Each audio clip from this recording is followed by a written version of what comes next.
to you by L&M, the modern cigarette that lets you get full, exciting flavor through the modern miracle of the pure white miracle tip. Live modern. Smoke L&M.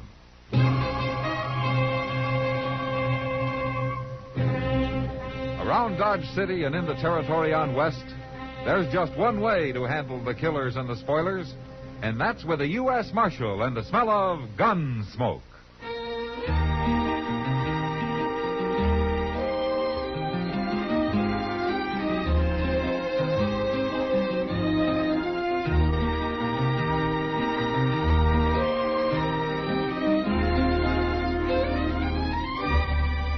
Gunsmoke, starring William Conrad. The transcribed story of the violence that moved west with young America. And the story of a man who moved with it. I'm that man. Matt Dillon, United States Marshal. The first man they look for and the last they want to meet. It's a chancy job, and it makes a man watchful. And a little lonely.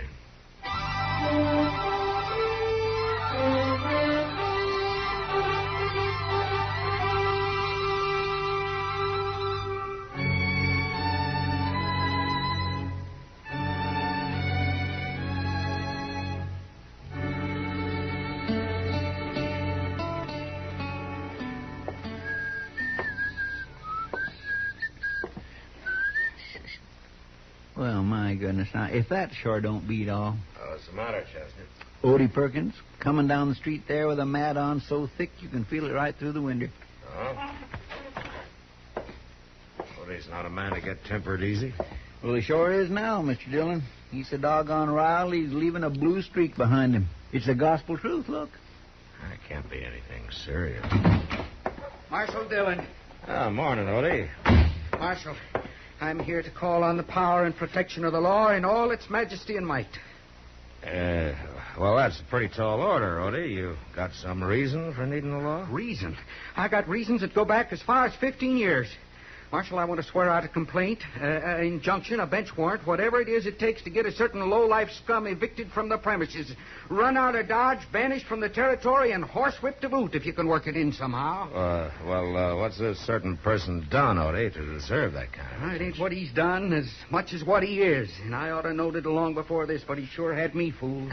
You're not by any chance talking I'm about... talking about Brace McCoy. That's who I'm talking about. And I even hate to let his sneaking name soil my lips. Yeah, but Odie, you and Brace have been partners as long as I can remember. Oh, not no more. We ain't, not since this morning. Marshal, I want him throwed clean off the place. Now, wait a second, Odie. As I recall, you boys took up that homestead as joint tenants, huh? Brace has got as much right there as you have. Well, Marshal! Yeah, come in, Brace. We were just talking about it. I want to get a fella throwed off of my property, Marshal, and that's a fact. You're referring to Odie Perkins here, That's huh? a fella, Marshal, but him and me ain't speaking, and that's a fact. you're gall darn tootin' we ain't. Not now nor never. I'll sign the papers now if you'll just read 'em up. I'll remind you, Marshal, I come here first. Fixing papers for Odie wouldn't be no use nohow. Little varmint can't write, and that's a fact. I can make as good a X as you can. I mean, he can. Now, wait a minute. Just look at him, Marshal. He ought to be ashamed of himself. A great, big blubbermouth that outweighs me twice again.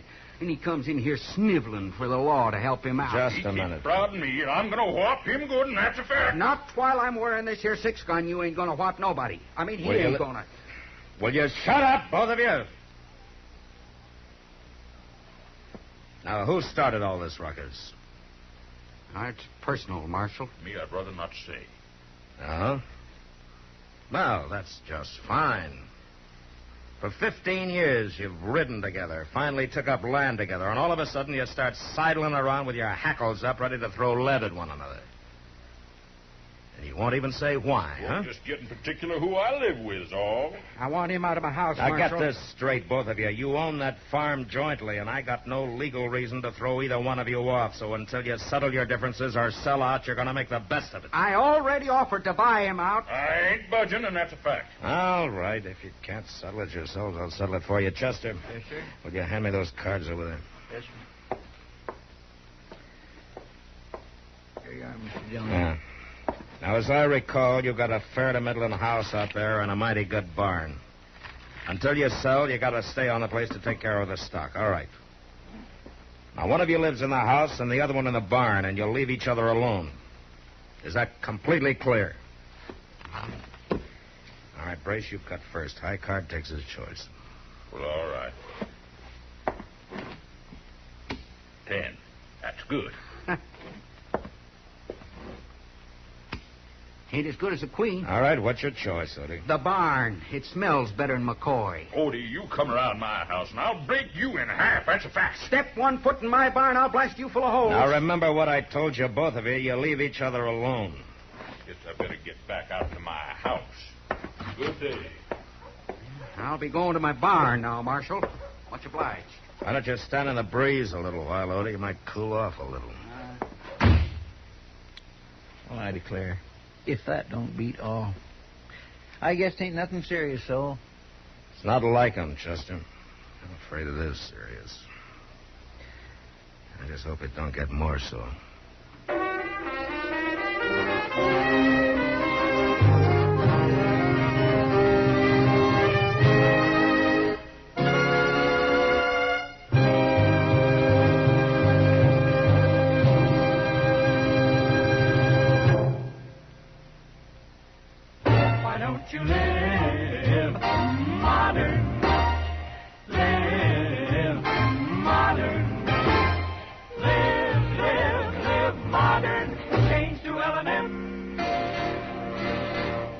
Only with L&M can you enjoy the full, exciting flavor of today's finest tobaccos through the modern miracle of the L&M Miracle Tip.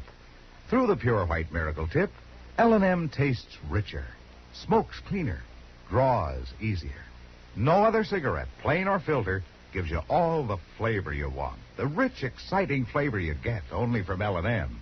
So light up, free up, let your taste come alive. Live modern. Smoke L&M. Make today your big red letter day and start to live the modern way. Live, live, live modern. Get L&M today.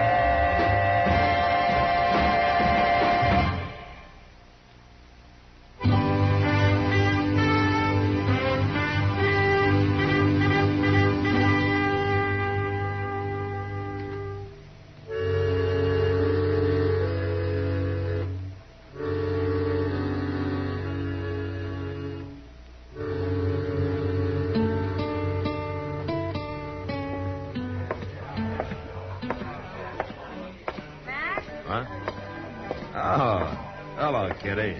Well, you're as welcome as a hunter's moon through a tamarack bush. What? Now, you sound like a singing chief of the Cherokees.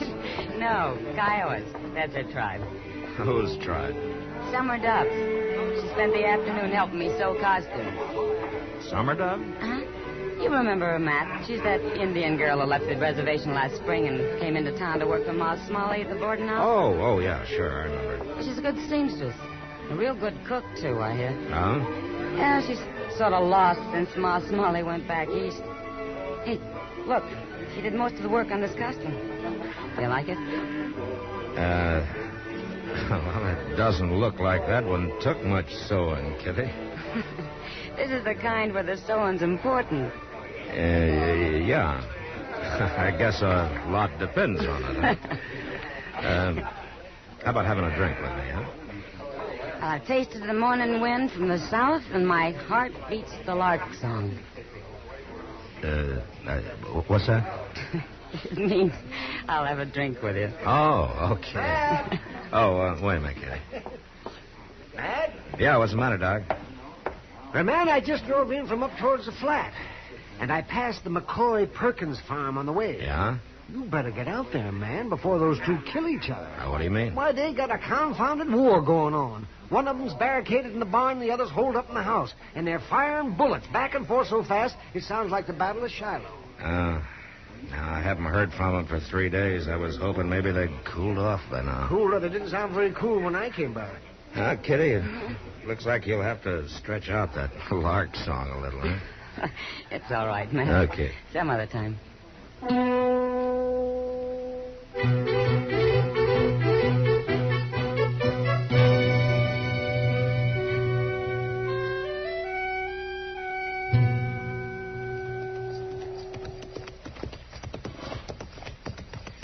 By jing, Mr. Dillon, I never realized it was so far out here. Doc wasn't putting on none about it. Doggone if it don't sound like Shiloh. Blamed fools, you'd think they were old enough to have better sense. Thank goodness now, that's just too doggone close for comfort. I'll comfort him. Brain up, Chester. Howdy! Brace! Matt Dillon, hold your fire, both of you! All right, come on, Chester. Let's go over to the barn first.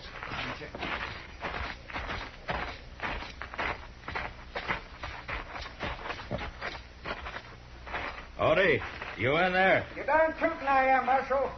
That big hunk of buzzard bait ain't about to dislodge me, neither. I am, though. I'll give you just 5 seconds to get that door open and come out here. Now, wait, Marshal. You hurt me, Odie. Okay. I wasn't the one that started. Chester, now. take his gun and keep him covered. Yes, sir, I sure will, Mr. Dillon.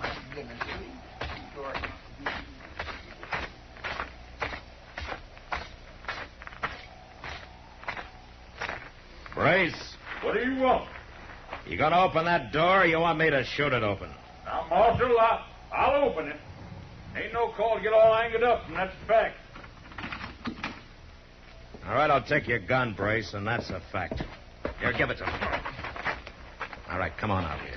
I was only defending myself, Marshal. That scrawny little weasel started it all. Marshal, don't you believe nothing Brace says. He was born alive. Shut He up, would- Odie. Well, I guess the only thing to do is to see if you two can manage to get along in separate jail cells. I'm putting you both under arrest for disturbing the peace. Oh, now, wait just a minute. What do you mean? Ain't nobody around here, Marshal. Whose peace we disturb? Mine. Who? Come on, let's go.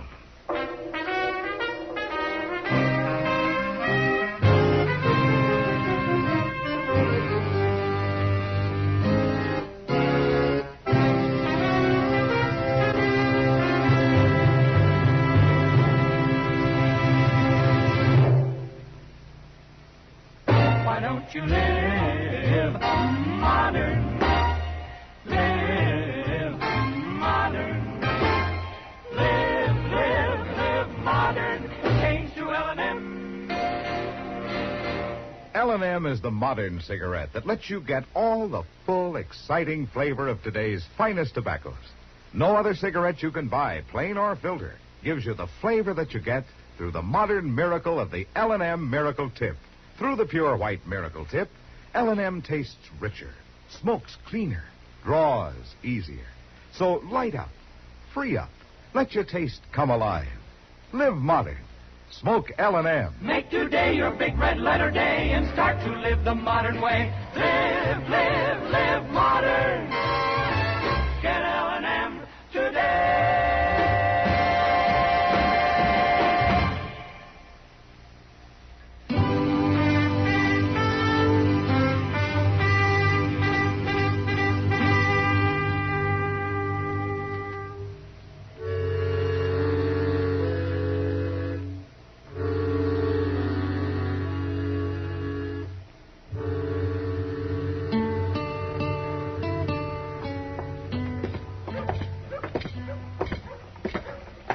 Oh, that's Doc's buggy tied up there, Mr. Dillon. Must be waiting for us in the office. Yeah. Oh, good morning, Matt. Morning, Doc. Hey, Chester. Oh, Doc. Well, I've got an hour to kill, Matt. Just time to beat the socks off of you in a game of chess. Boards all set up and... Oh, good, Doc. Let me take a look at my prisoners first, huh? Who is it, Matt? Odie Perkins and Brace McCoy. Is that so? Yeah, I'll be right back. Oh, morning, boys. Marshal. Well, how about it? You about ready to stop feuding? Sure.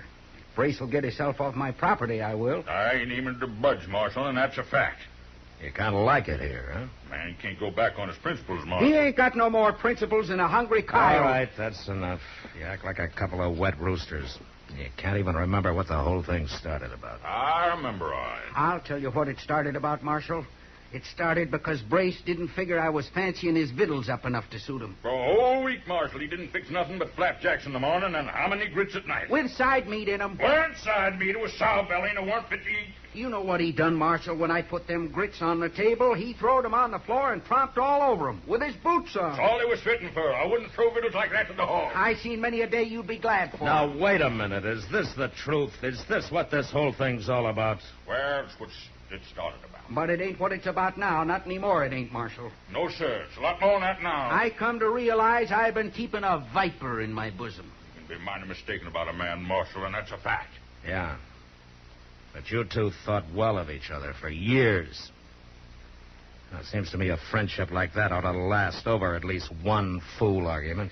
Brace McCoy ain't no friend of mine. Not no more, he ain't. Once I get out of this cell, I'm going to whop that little gopher to an inch of his life. Right across the sights of my gun. That's how I want to see it. All right, boys. All right. Just settle back. Looks like you're going to have plenty of time to think up names to call each other. Marshal, Yeah. how long you aim to keep us in this miserable old jailhouse? Well, you got some sense. Or die of old age. How they making out, man? Oh, like a pair of tomcats, Doc. I don't know what I'm going to do with them. I can't keep them locked up forever. For two nice fellows like them, they sure did turn mean awful sudden. Yeah, if you ask me, they're both probably aching to make up. Yeah. I've been thinking along those same lines, Doc. Seems to me they could have killed each other out there on the farm if they'd really been trying to. Of course they could. Why, they must have fired over 100 rounds at each other. Yeah, but if I let them out, they'll either kill each other by accident or kill somebody else. Unless they could... Yeah. Chester. Yes, sir. There's an Indian woman named Summer Dove somewhere around town. Kitty can tell you where she is. Go find her and get her over here as soon as you can, will you? All right, Mr. Dillon.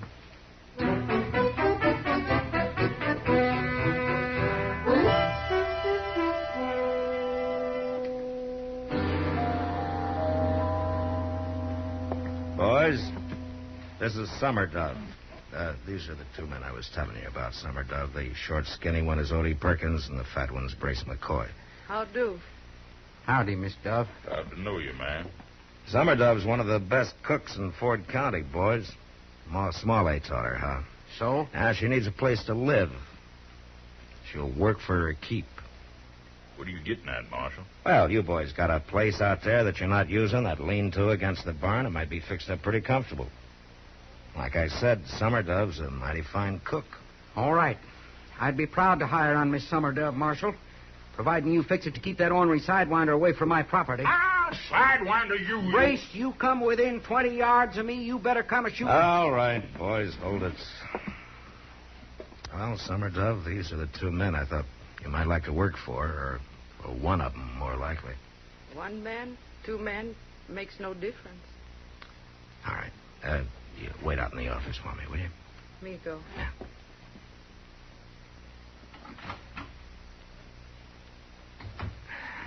Boys, if you can't come to any agreement, it looks like there's only one way to settle this. What do you got there, Marshal? Your guns. I figure you couldn't kill each other out there at the farm because you had too much cover, but here it's different. What are you doing, Marshal? I'm putting your guns on the floor of your cells, but neither one of you touch them now till I'm out of here. Oh, now, wait just a minute. I don't like this, Marshal, and that's a fact. There's nothing between you now but an 8-foot corridor and open bars. Now, you get it settled, boys, one way or the other. I'll be in my office.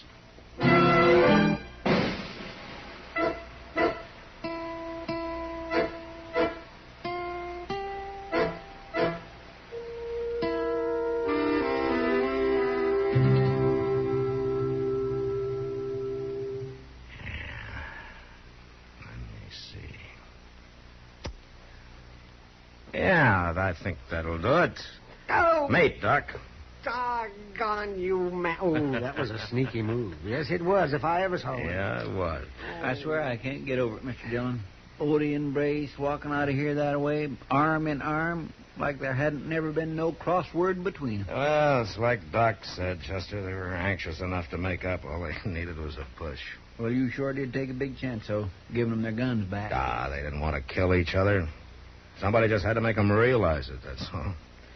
I wasn't taking much chance. He sure wasn't, Chester. Not the way he did it. Chester, you can ride out there tomorrow and take these guns to him, if you will, and see if Summer Dove's got herself settled down, huh? All right, Mr. Dillon.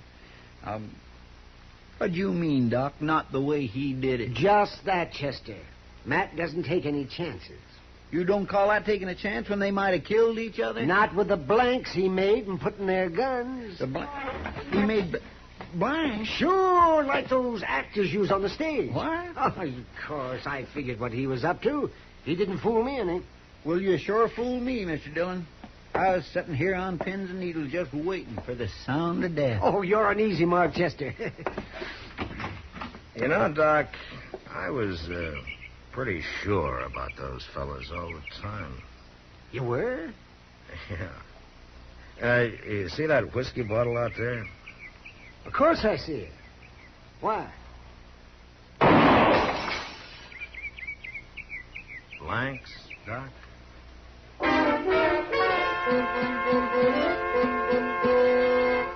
We're around town. Kitty can tell you where she is. Go find her and get her over here as soon as you can, will you? All right, Mr. Dillon. In a moment, our star, William Conrad. The world may indeed be shrinking, and people abroad are next-door neighbors, but there's still a lot of misconception and confusion on both sides of the ocean between these new neighbors. It's the kind of misconception and confusion that's cleared up best of all by personal contact. The contact of letters, for instance. There are many men and women abroad who realize they get a false impression of our country from local sources. They are eager to be in correspondence with individuals in this country. They're sure that in the easy give and take of letters, they'd find out what Americans are really like, how they really work and live. If you're interested in writing to one of those Europeans, send your name with a stamped, self-addressed envelope to Letters Abroad, 45 East 65th Street, New York, New York. That's Letters Abroad, 45 East 65th Street, New York, New York. Include information about your age, occupation, and interests to help toward the selection of a suitable correspondent for you. And now, William Conrad.